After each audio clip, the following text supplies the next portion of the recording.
Abhidhamma text explain the relationship of bhava, or existence, how they explain existence as the condition for birth. And so they do so by distinguishing two aspects of existence. So kama existence and rebirth existence. So between these, we can say that kama existence is the condition for rebirth existence, and rebirth existence is identical with birth. So on this basis, they say that kama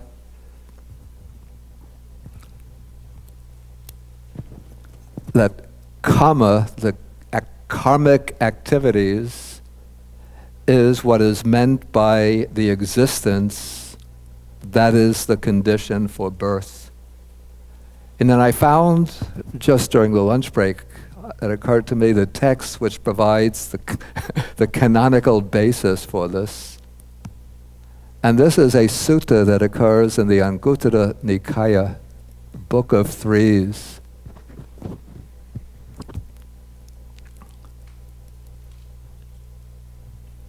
So here the Venerable Ananda comes to the Buddha and says, Bhante, it is said, existence, existence.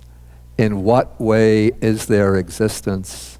Then the Buddha says, if, Ananda, there were no karma ripening in the sensory realm, would sense-sphere existence be discerned?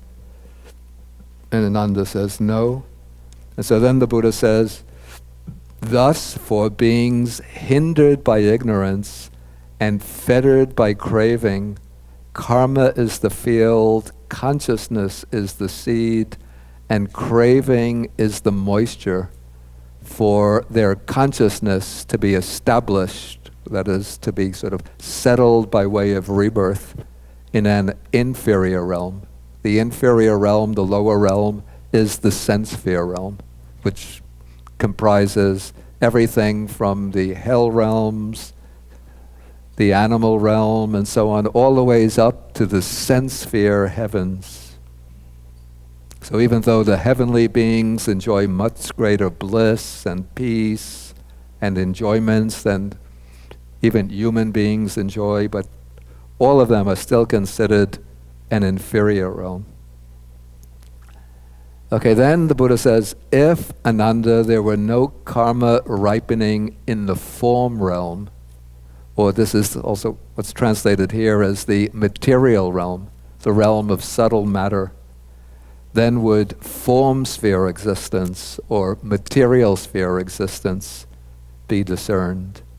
And the form realm or material realm, these are the divine realms corresponding to the jhanas. And that karma ripening in the form realm, that is the karma that's generated by the jhanic meditations. So then the Buddha asks the question, Ananda says, no, Bhante.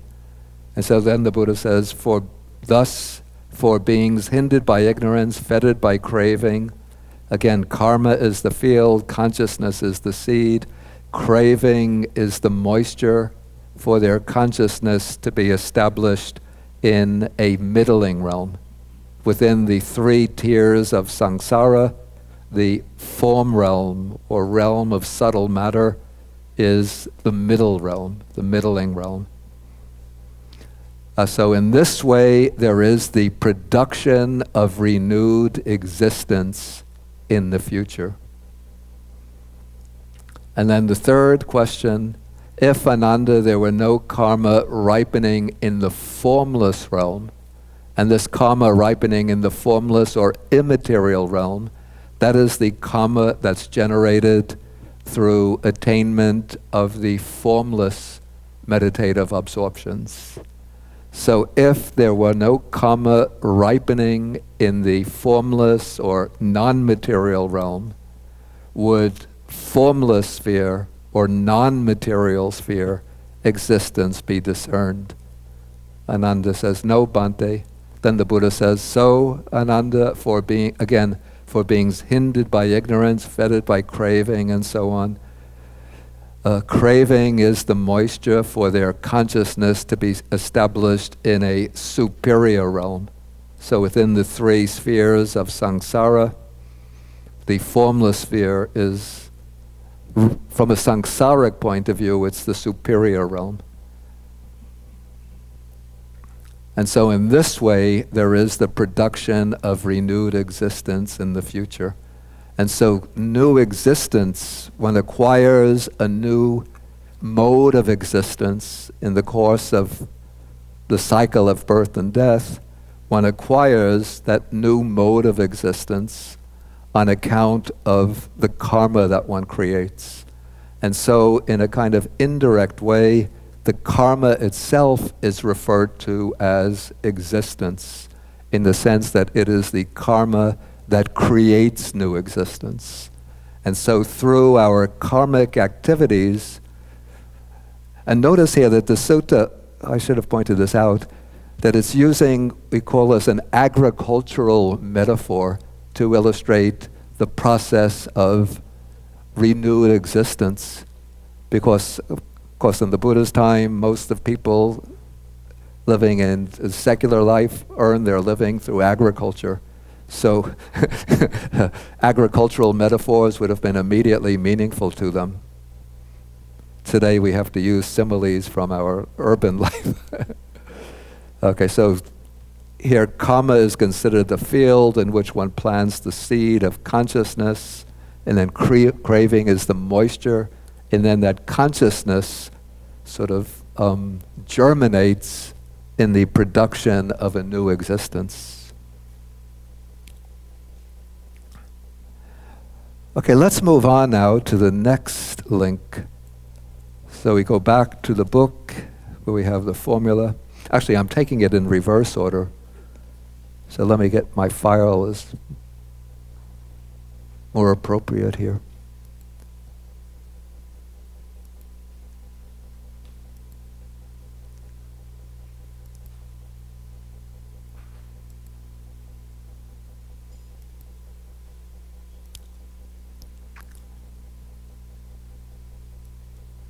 Okay, actually next we have clinging as a condition for existence. And here this requires a little elaboration.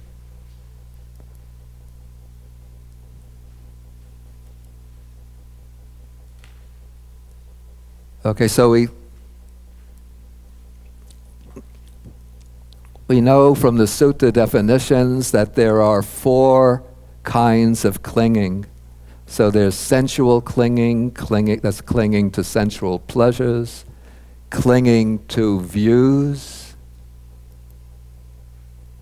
clinging to what they call sometimes rites and ceremonies. Here I have rules and observances, and clinging to a doctrine of self.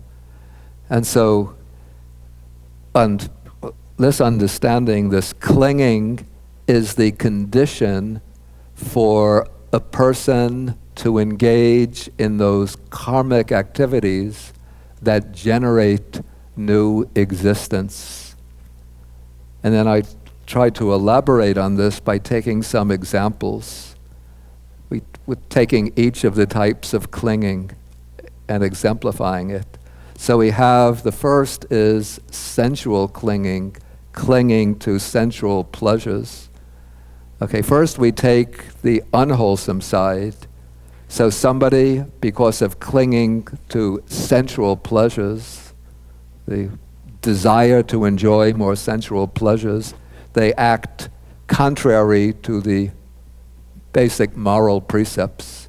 So they might, in fact this is so widespread in the world, people will kill, steal, some will even rob banks very mindfully.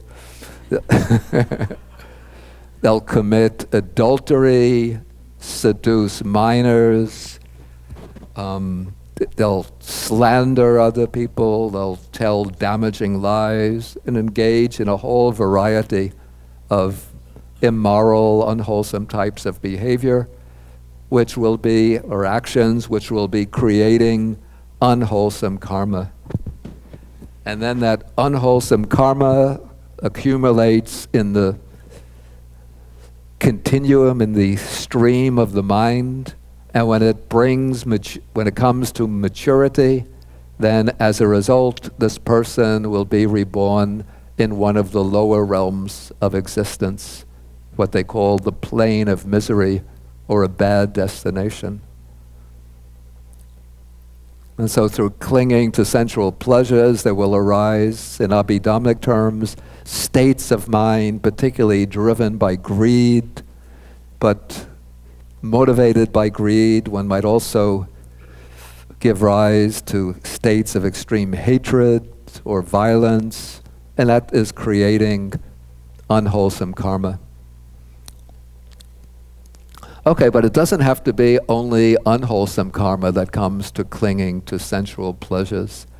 Okay, so somebody who has a belief in existence after death, so they're clinging to sensual pleasures because, well, if they accept the idea of rebirth or reincarnation in the Buddhist or Hindu or Jain understanding, they might think, I want to be reborn wealthy or powerful or famous under excellent conditions. And so they'll think that the way to do this is by generating a lot of wholesome karma. And so this person, in order to be reborn under these excellent conditions as a human being,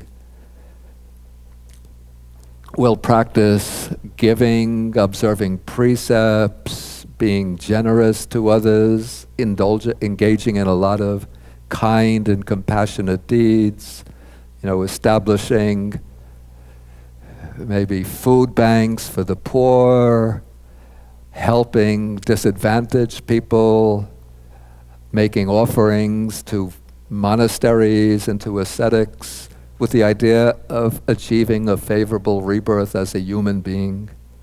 Or somebody, either a Buddhist or somebody following a Western theistic religion, believes in an afterlife in heaven after death, and so they think life in heaven is so much more blissful and peaceful than life in this tumultuous human realm. So I'll get to be with God and with the angels and all the beautiful divine beings, celestial beings. And so again, and then I'll enjoy heavenly delights and I'll have wings and play the harp. And so they practice giving, they observe the precepts, do other good deeds. And so as a result, they're creating good karma, and they can well obtain the results of that karma. As long as it's done with wholesome states of mind, it's not just out of greed to enjoy all of these pleasures, but the clinging is sort of the underlying factor, but then based on that clinging, they'll develop good states of mind. So they'll truly feel a wish to help others, to be generous, to be upright and moral in their way of life. Okay, so this is how sensual clinging becomes a condition for bhava, for creating the karma that leads to new existence, either in a realm of misery or in a happy destination. Okay, then we have clinging to views. So somebody might adopt what is considered the wrong view, according to the Buddha's teaching, saying that there's no result of good and bad deeds. When one dies, everything is over. This is the only life we live, so might as well enjoy my life here and now. Doesn't matter what happens to others, I'm going to get my share of the good life. And so as a result of that view, the person violates the precepts.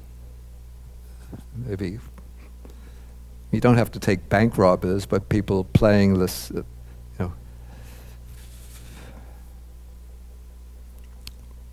manipulating the stock market to their advantage, receiving, if they're in government, receiving bribes, embezzlement. And so in this way, through various types of misconduct, wrong conduct, when that karma comes to maturity, there comes rebirth existence, again in the plane of misery.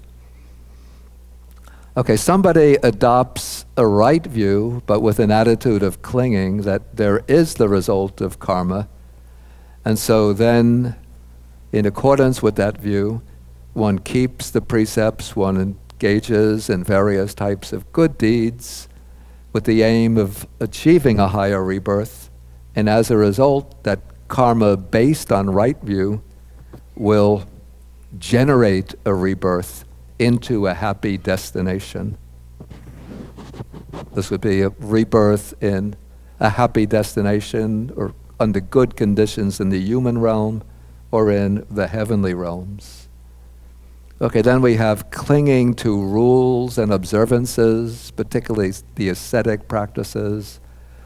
Okay, so somebody has the belief that particular types of ascetic practices lead to purification, to enlightenment or liberation, and then they'll engage in these practices. And then this karma, by doing so, they'll be creating karma that leads to the appropriate form of future existence.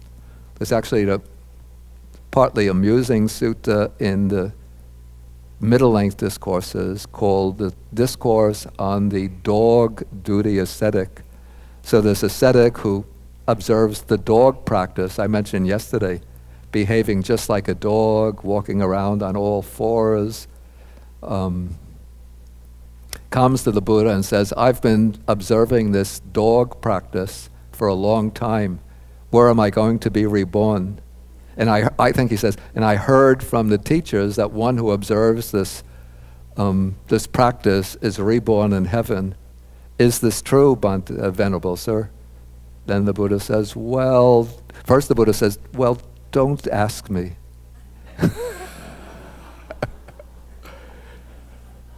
But the dog ascetic is insistent. A second time he asks, the Buddha says, don't ask me. A third time he asks, and when somebody asks the Buddha for something 3 times, it's sort of his own principle, he has to fulfill the wish. So since the dog ascetic asked the 3rd time, is it true I'll be reborn in heaven? The Buddha says, I'm sorry, but if you really fulfill this vow very scrupulously, you're going to be reborn in the company of dogs.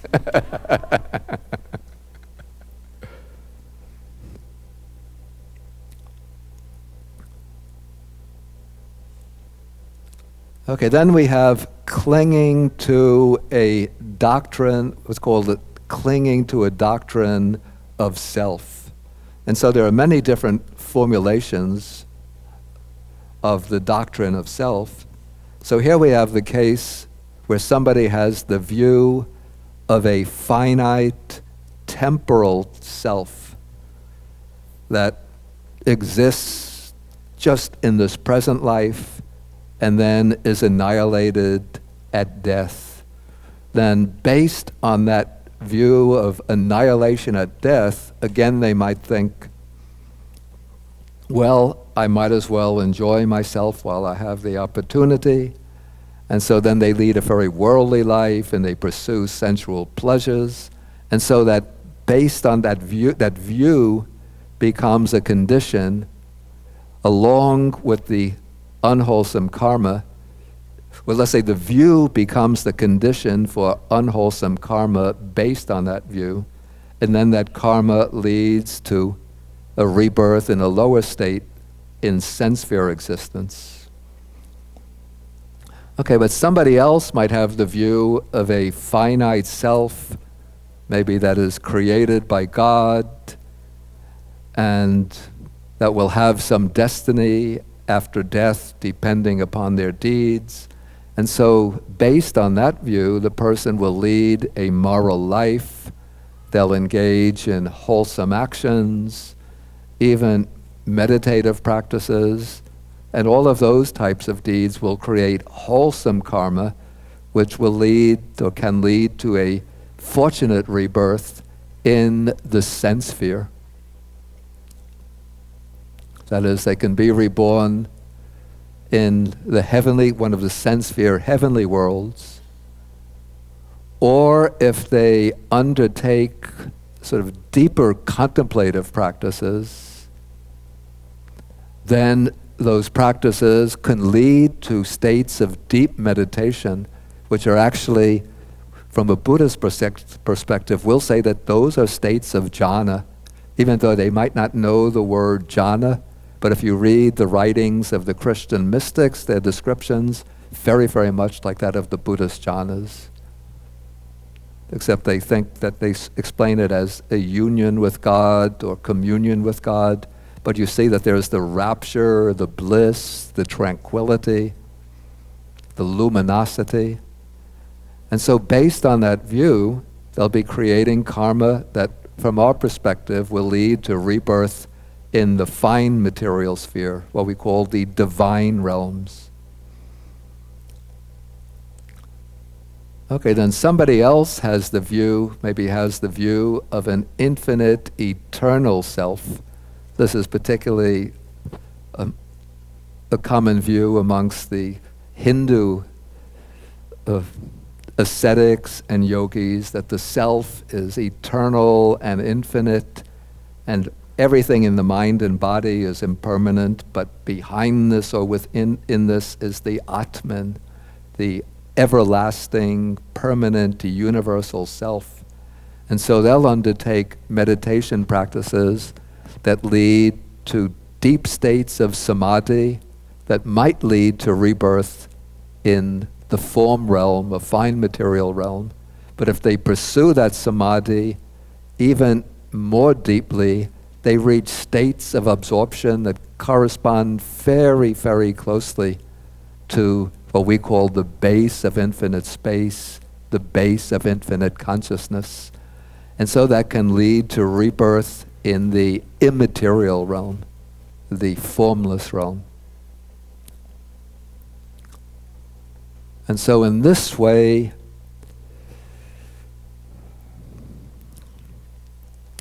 clinging, these four kinds of clinging become a condition for karma existence, the creation of karma that leads to rebirth existence, to birth in any of the different realms of existence, depending upon the particular type of karma that one creates.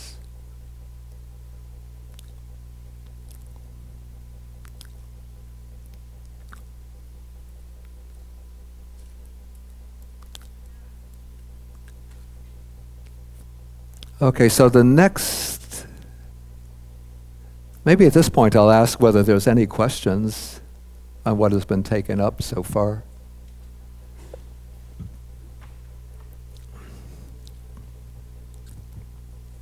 Okay, I saw Victor's hand first, Janice, next, Linda and Judy. Thanks, Bhante. When you talk about the different realms, they're not just mental realms. Are these also physical realms? Like, for example, the heavenly worlds, are they actually physical worlds where the deities live?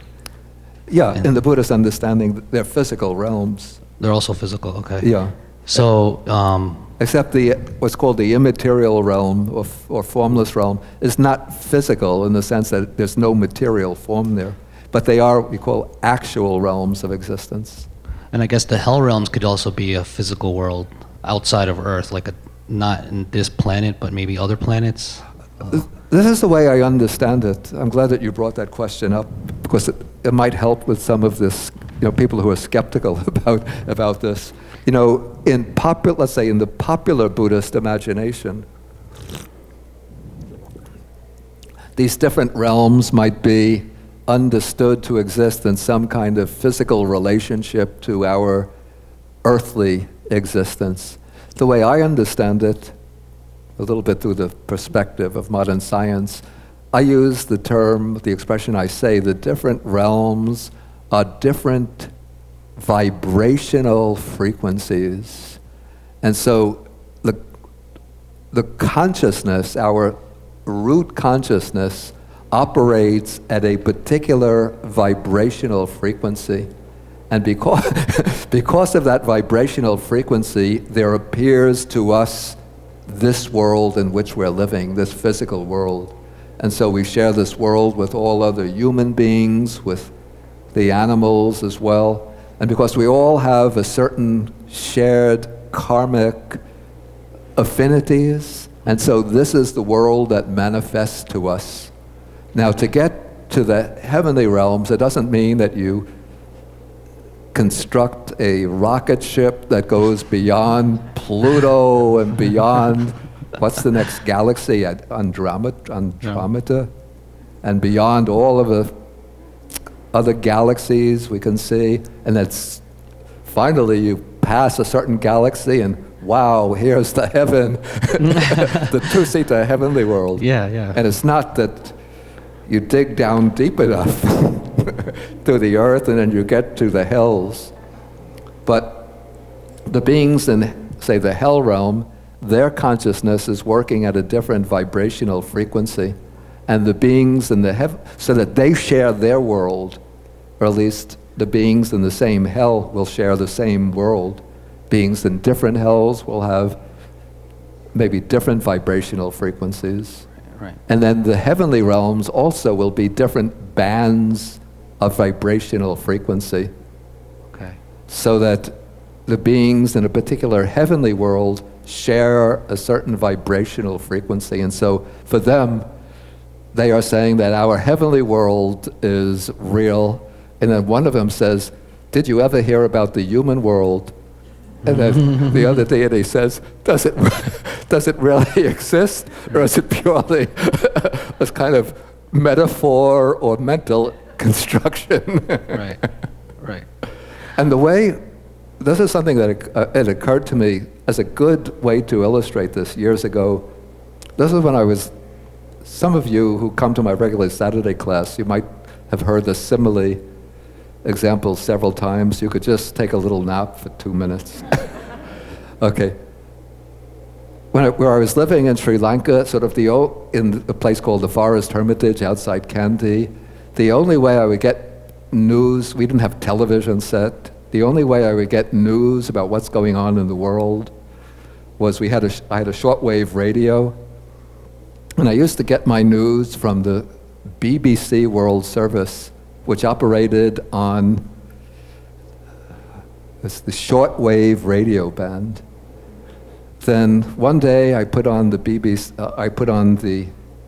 shortwave radio. I wanted to hear the news, and I put the dial at the usual place where I get the BBC World Service, and it didn't come.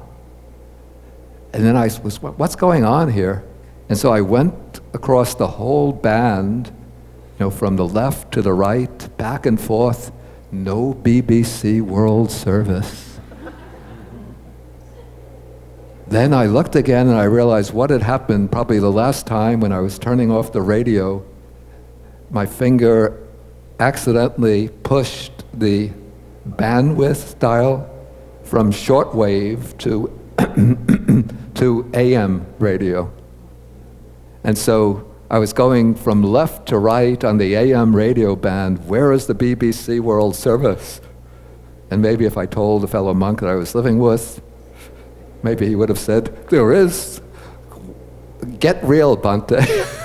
There's no, face the hard truth, there is no FM, there is no shortwave radio band. It's just a myth that you're making up, a legend.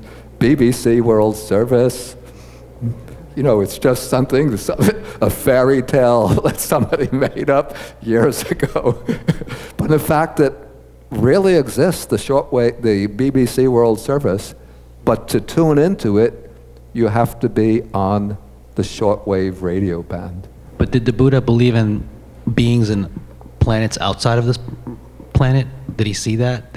Or is it just other planets? Because I mean, our universe is so vast. You know, many believe that there's life on other planets. In the Pali Suttas, we don't hear. It's said that there are many, many world systems, but we don't hear about what's going on in other world systems. But in the Mahayana Sutras, they speak about countless world systems in which, of course, they're using maybe projections from our world system, from our world, but they speak about Buddhas arising in these other worlds, teaching their fourfold congregation of monks, nuns, laymen, laywomen. And to illustrate the size of the cosmos, they say, to illustrate how far a particular world system might be, they say that if you take Mount Meru, it's supposed to be like Mount Everest, and crush it down to a powder, and then take each grain of powder and walk a few miles, drop one grain, walk a few miles. No, it's much, much further than that. Oh, you go across from this world system to the next world system, drop one grain, then go into the next world system, drop another grain, then drop to a next world system, drop another grain. Then when you finish depositing all of those grains of dust from Mount Meru, then you come to this particular world system that the Buddha is referring to. So there's very much, a little bit like the universe of modern cosmology, with galaxies spread out throughout boundless space. Okay, there was another. We have to pass on. I said Janice.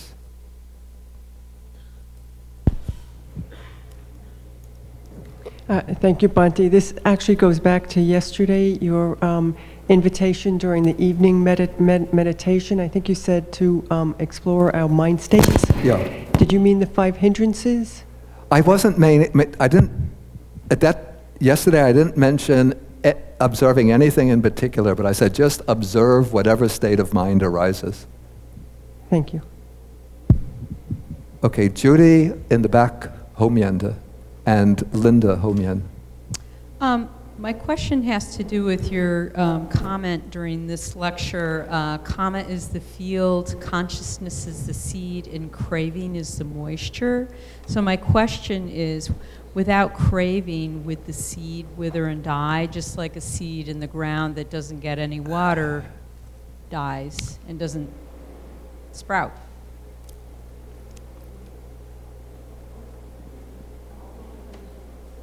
Again, this has to be taken as a metaphor to show how the process of rebirth continues. And there's something that doesn't come across in any translation, and that is that there is the Pali word sineha has actually 2 meanings. One is moisture, and the other meaning is that it's almost a synonym for craving. Because I guess it's considered that craving is somewhat soft and wet. And so there's a word play there that's very difficult to capture in translation. So are you saying there's always craving? Excuse me? Are you saying that there's always craving? Because my question is if there's no craving, then there's no there's coming no to fruition of this particular consciousness. Yeah, that the consciousness does not bring up or does not get established in a new existence and germinate in the form of a new lifetime. Right, that was my question. Thank you. Okay, Linda had a question. Then we're going to have to, after that we have to continue. Okay.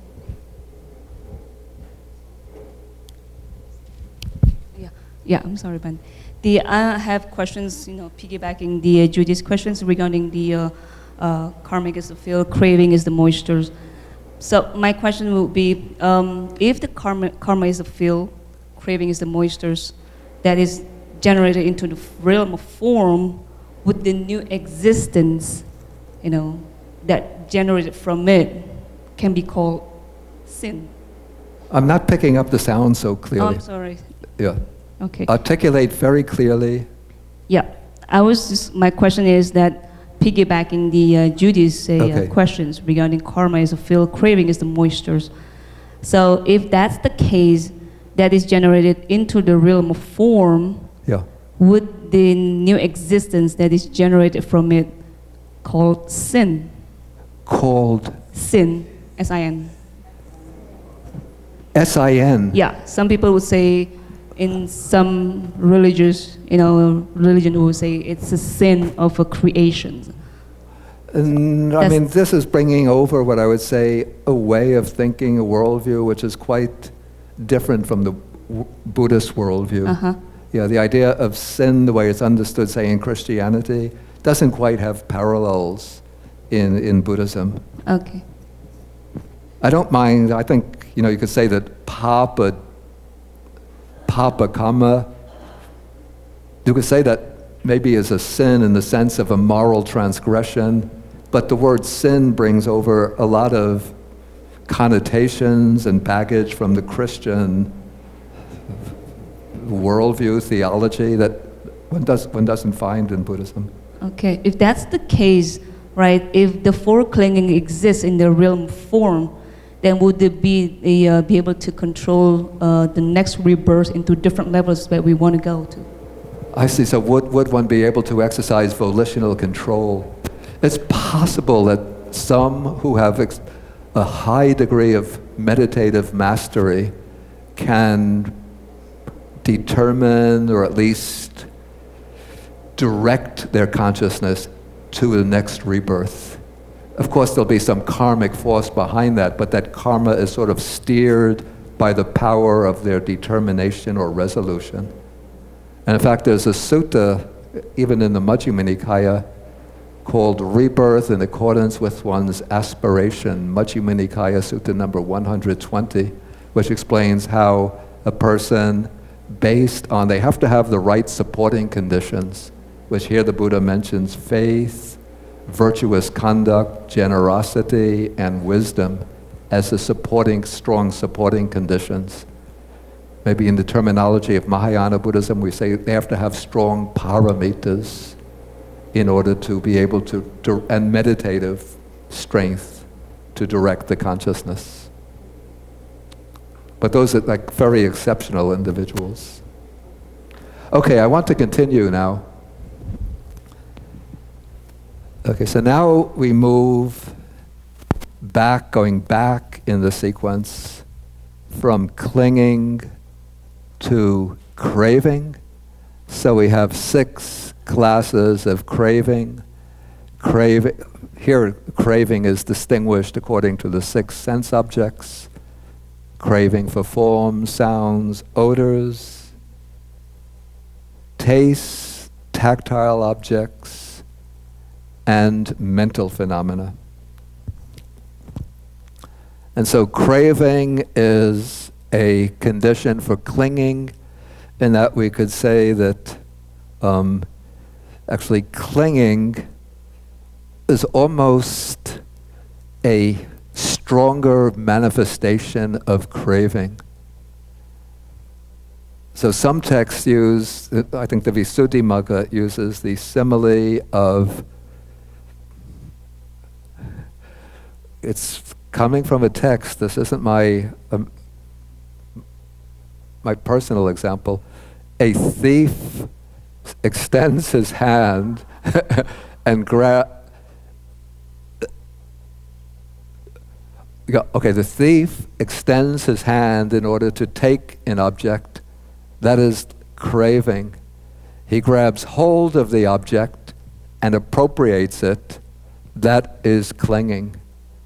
So it's through craving, when craving becomes strengthened, it turns into clinging. And so we could see that especially with the case of the craving for sensual pleasures. So craving for sensual pleasures, then when it becomes strengthened, turns into clinging to sensual pleasures. But also the craving can give rise to views. One has this, excuse me, craving for a particular type of existence, to go on existing in one realm or another, in one form or another. So that could lead to the formulation of certain views. Because of the craving, again, for certain enjoyments of the sense objects, it could lead to a clinging to rules and vows so that one undertakes certain practices to fulfill that craving. And then the craving, what's called the craving for continued existence, can manifest as the clinging to a doctrine of self, the belief in some kind of substantial self. Okay, so this is just, we could take this very simply, the way craving is a condition for clinging.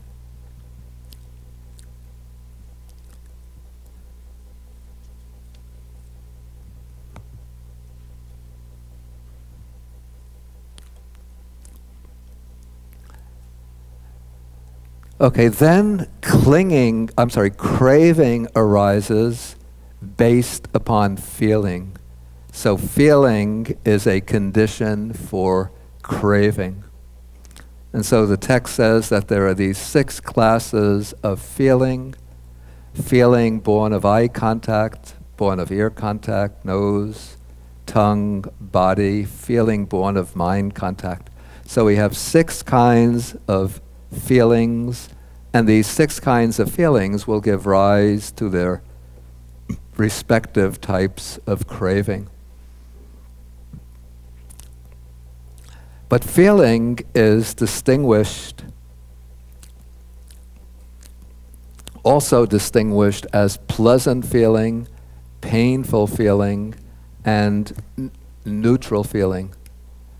Okay, so of these 3 types of feeling, which type of feeling will be the strong condition for craving?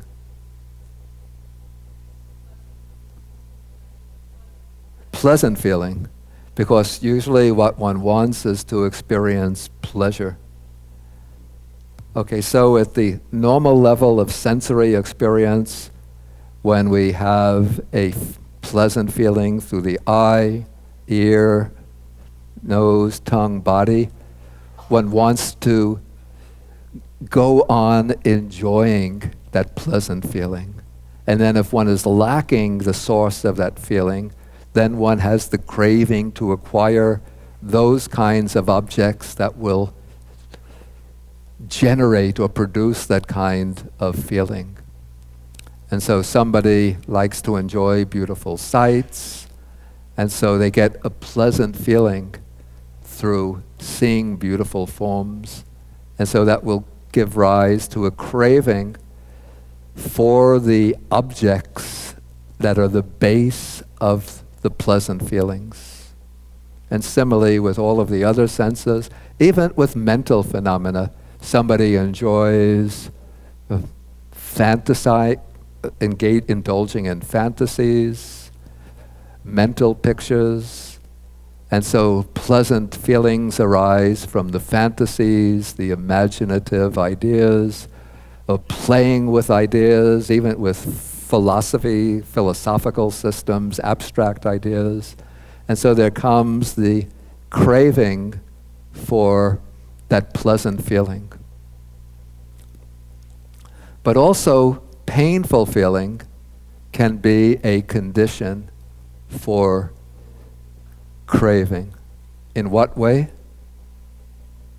Okay, when we experience painful feeling, then there comes a craving to escape from it.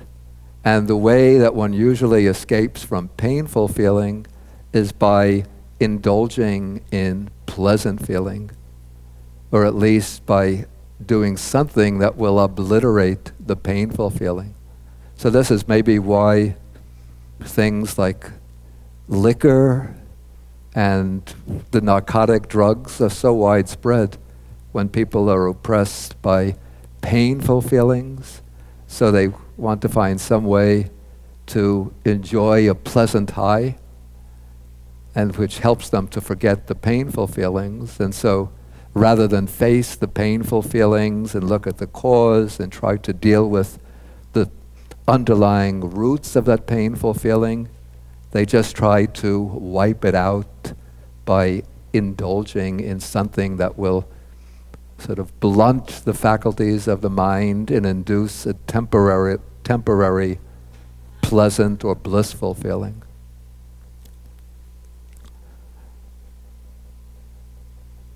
Okay, then the neutral feeling. I should mention with regard to pleasant feeling that it's not only the grosser sensory objects that become bases, or the pleasure that arises from gross sense objects that becomes a base for feeling, but also the higher meditative states bring experiences of joy and rapture and bliss and pleasure, joy, and bliss. And so there can set in a subtle craving and then an attachment to those pleasant feelings that come from the deep meditative states. And then the neutral feeling, the feeling that's neither painful nor pleasant. I say that there are two approaches to the neutral feeling. If it's a dull neutral, of course there are different kinds of neutral feeling. If it's a dull neutral feeling, like things are really boring, I'm just hanging out in my room, nothing's going on, and a friend calls up and says, Bhante, come out to the dance hall tonight.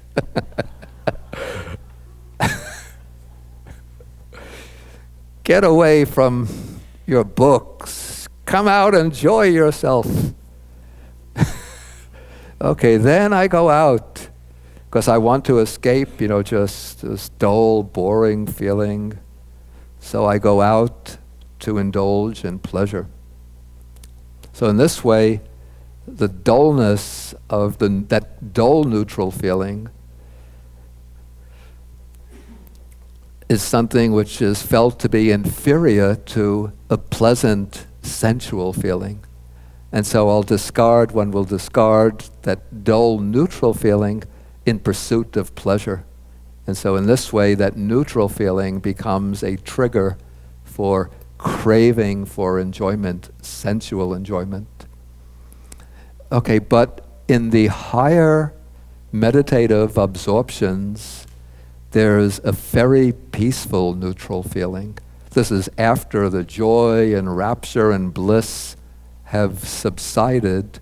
There remains this feeling of equanimity. And even this, the Buddha says, a subtle attachment to that feeling sets in. And then a craving to repeat that, to indulge in that very peaceful, quiescent feeling. This is the feeling that accompanies the 4 formless meditations. And so that's why the Buddha says that he'll teach the disciples to achieve the formless meditations, but after achieving them, to examine them with insight, to see that even these attainments are impermanent, are conditioned, constructed, and therefore impermanent, subject to change, composite, made up of many factors. And in that way, dispassion sets in with regard to the formless meditations. Okay, so we have feeling as the condition for craving. Okay, since it's just 5 minutes till the next break time, if there are a few questions, simple questions, Jane.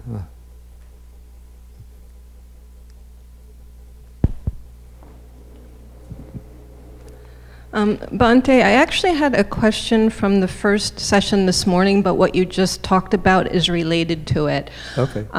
So my question was about the third aspect of craving, which I guess is in the Sutanta method.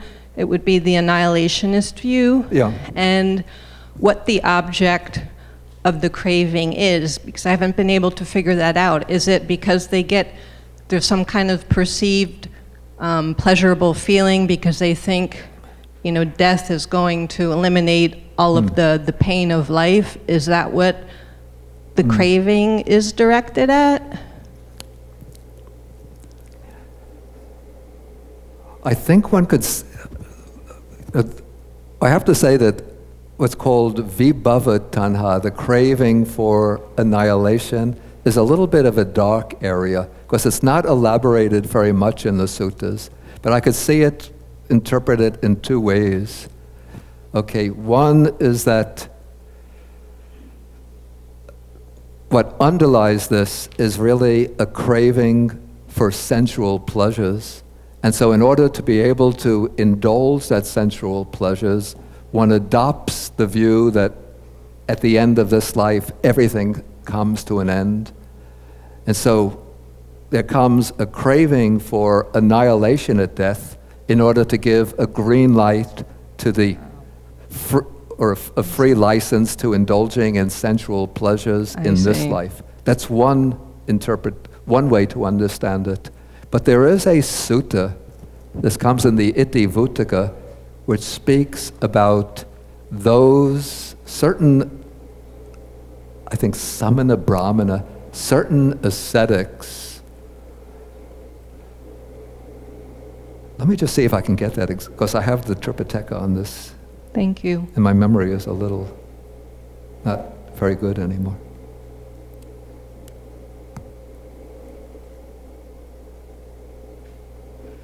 Oh, it's very slow, the startup program.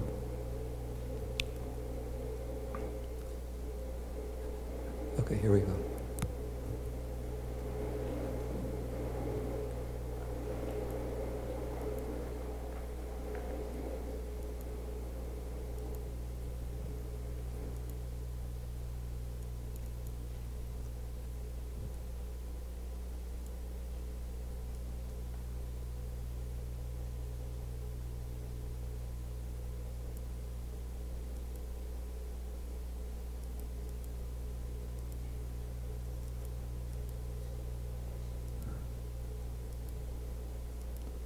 Ah, okay.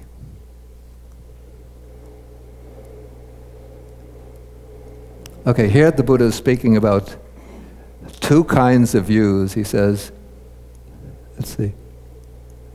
Okay, deities and human beings are overcome by two kinds of views. And so some sink or lag behind, and some go too far. But those with eyesight see correctly. Okay, so how do some hang back or lag behind? So then he says, deities and human beings delight or rejoice in existence, are delighted in existence, again rejoice in existence. And so when the Dhamma is taught to them for the cessation of existence, then they do not launch out at it, they do not place confidence in it, they do not become settled in it, and do not resolve upon it, or they're not convinced by it. So this is how some hold back. So this is those who delight in existence. So these would be those who are governed by the craving for existence. Now the other case is that of those who go too far, who overshoot the mark.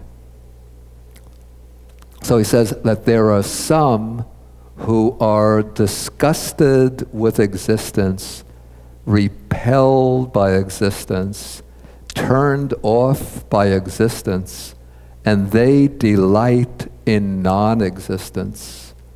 And they assert that when this self, with the breakup of the body after death, is cut off and annihilated and no longer exists after death, that is peaceful, that is excellent, that is the way things are. And so that is how some overshoot the mark. So this seems to be those who are sort of governed by the craving for non-existence. It's not those who are really enjoying sensual pleasures, but they have a disgust and repulsion towards existence, but rather than seeing that the process of existence goes on from life to life, but they adopt the view that when death takes place, everything comes to an end. And then those who possess eyes are those who see what has come to be as having come to be, and having seen what has come to be as having come to be, they are practicing for disenchantment, dispassion, cessation. Mm-hmm.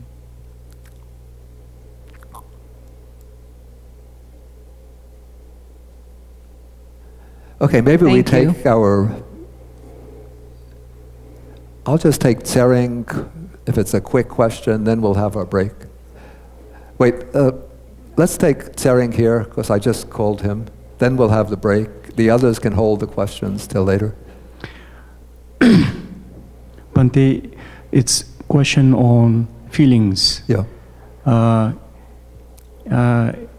the feelings always related to the physical body? Has it always to be felt by the physical body?